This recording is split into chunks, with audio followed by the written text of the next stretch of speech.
bienvenue dans cette nouvelle vidéo consacrée au résumé de la première partie de saison consacrée au FC Barcelone. Et bon, dans cette première partie de saison, ce que nous pouvons tous constater, c'est qu'il y a eu des points positifs comme des points négatifs.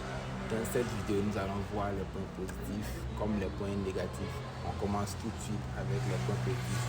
En premier lieu, comme point positif, nous avons la réduction des points entre nous et le Real Madrid lors du dernier match contre le Celta Vigo. Et c'était très important pour la suite de la saison parce que nous avons vraiment besoin de ces points-là pour pouvoir, espérer la Liga encore. Parce que si le Real gagnait et que dans le même temps nous venons à perdre des points, l'écart allait commencer à devenir abyssal et c'était pas souhaitable pour nous. Donc ça c'était le premier point positif que le club les joueurs ont tenu à gagner le match, tout simplement parce que nous avons vu dans le match d'hier que l'envie était là, même si par défaut le système, et ça on reviendra dans la vidéo un peu plus tard, le système a fait que ça a failli coûter des points au FC Barcelone.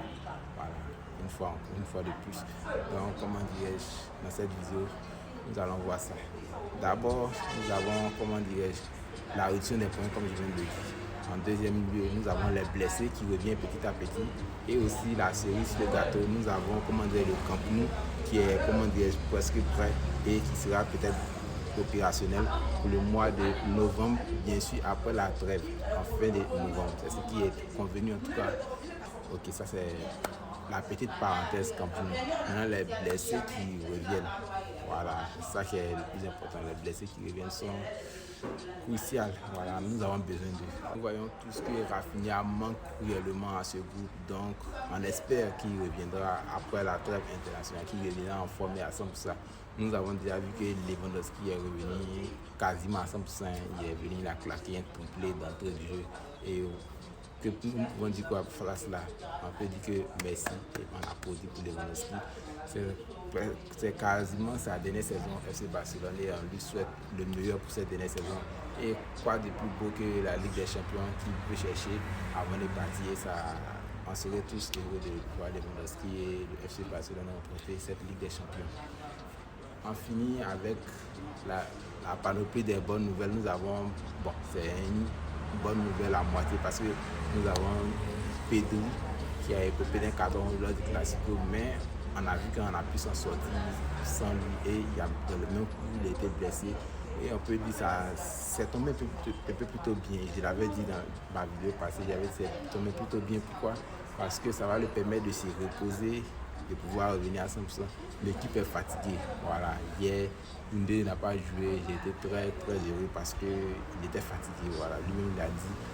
Et même sans qu'il l'ait dit, nous on avait déjà constaté ça. Donc, c'est les points positifs aussi qui sont là. Maintenant, on enchaîne avec les points négatifs. Nous avons tous vu, même le match contre Celta Vigo, notre défense s'est fait transpercer.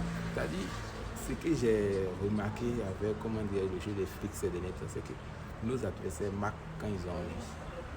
C'est ça qui est le plus triste. Parce qu'on a vu le match contre Bruges. C'est-à-dire, ils marquent, dès qu'on égalise, ils marquent. C'est-à-dire, ils marquent quand ils ont envie. Et ça c'est très dangereux. Même le match d'hier, Celta Vigo, à la première mi-temps, ça, à la deuxième mi-temps on a corrigé. Sinon, même en fin de première période, même ils ont failli retirer pour aller au 3-3 à la pause. Parce que j'ai comme l'impression que nos adversaires, c'est les musiques, allons marquer un but là-bas. Ils marquent plus sans problème. La ligne haute n'est pas un problème. Vous avez vu en deuxième, encore un mi-temps, quand le FC Barcelone a joué contre le Celta Vigo, quand ils ont moins joué le piège du hors-jeu, nous avons vu qu'ils ont moins concédé d'occasion. C'était naturel. Voilà, donc c'est pas le problème, c'est pas la ligne haute. On a Guardiola qui joue à la ligne haute. Moi, je dis toujours et je mettais ma position. Le problème, c'est le piège hors-jeu. On peut jouer avec une ligne haute. Mais concernant les marquages, en fait, le marquage individuel, et puis on passe. Il ne faut pas forcer le piège hors-jeu. Mais il n'y a pas qu'on force. Alors que, sans se mentir, si on appliquait le marquage individuel combiné avec le piège hors-jeu, notre défense pourrait être redoutable. Maintenant, pourquoi j'ai l'impression que les flics veulent se priver de cela? Il veut que le cas du c'est le maître absolu, il veut devenir le nouveau Guardiola.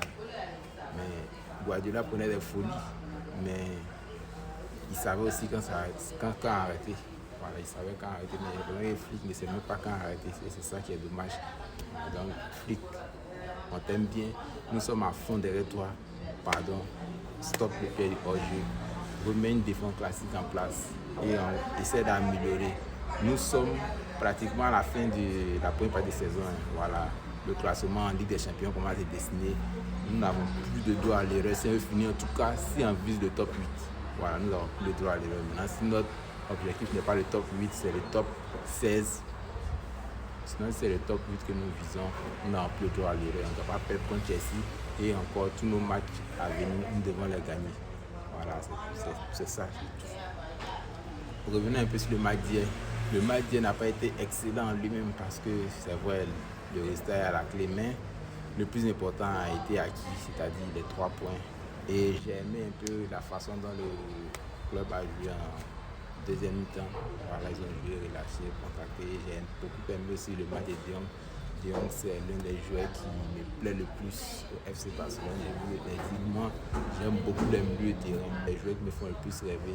Et actuellement, je le dis et je le maintiens, mon joueur préféré à Barcelone actuellement, c'est Pedri. Voilà, les milieux de terrain me font tellement rêver. C'est pas, ils ont ça que les autres n'ont pas. Voilà, Yamal, c'est lui qui a l'élégance, voilà, la touche.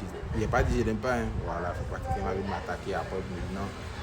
J'aime très bien Yamal, c'est fait ici pour suivre tout ce qui est mercato et comment dirais-je, trêve internationaux. Maintenant, ceux qui veulent regarder les matchs en direct mais qui n'arrivent pas à regarder les matchs du Barça, écrivez dans les commentaires. Je vais vous montrer comment vous pouvez regarder le match, tous les matchs championnats comme Ligue des Champions avec 0 francs dépensés. Abonnez-vous.